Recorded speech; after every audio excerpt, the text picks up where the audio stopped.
জ্যোতি বসু থেকে শুরু করে মমতা ব্যানার্জি একাধিক সরকার বাংলা কিংবা বঙ্গ নামের প্রস্তাব দিয়েছে, কিন্তু সেটা এখনো সম্ভব হয়নি।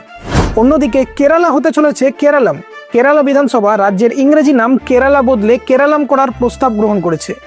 এই উদ্যোগ সামনে আনেন মুখ্যমন্ত্রী পিনারাই বিজয়ন। মূল উদ্দেশ্য হচ্ছে রাজ্যের স্থানীয় ভাষাগত পরিচয়কে সরকারি নামের সঙ্গে মিলিয়ে দেওয়া। আসলে মালায়ালাম ভাষায় রাজ্যের নাম বহুদিন ধরেই কেরালাম। শব্দটির মধ্যেই লুকিয়ে আছে রাজ্যের ভূগোল। কেরা শব্দের অর্থ নারকেল, আলাম মানে ভূমি অর্থাৎ নারকেলের দেশ। সমুদ্রতট, ব্যাকওয়াটার এবং অসংখ্য নারকেল গাছে ঘেরা কেরালার এক নিখুঁত পরিচয়। তাহলে প্রশ্ন থেকেই যায়, নাম পরিবর্তন কি এতটাই ইজি? না, এটি একটি সাংবিধানিক প্রক্রিয়া।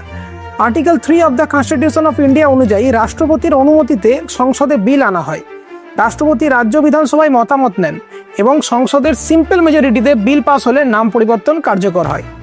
তাই আগামী দিনে মানচিত্র থেকে শুরু করে সরকারি নথি সব জায়গাতেই ধীরে ধীরে কেরালাম নামটি ব্যবহৃত হবে। সবশেষে আবারও আমার প্রশ্ন, কেরালা নাম বদলে কেরালাম হওয়ার পথে এগোচ্ছে, আর অন্যদিকে বহুবার চেষ্টা করেও ওয়েস্ট বেঙ্গলের নাম এখনও বাংলা কিংবা বঙ্গ হতে পারল না। এই পার্থক্যটা কেন? আপনার মতে একটি রাজ্যের নাম কি ভাষাগত পরিচয়ের সঙ্গে মিল থাকা উচিত নয়?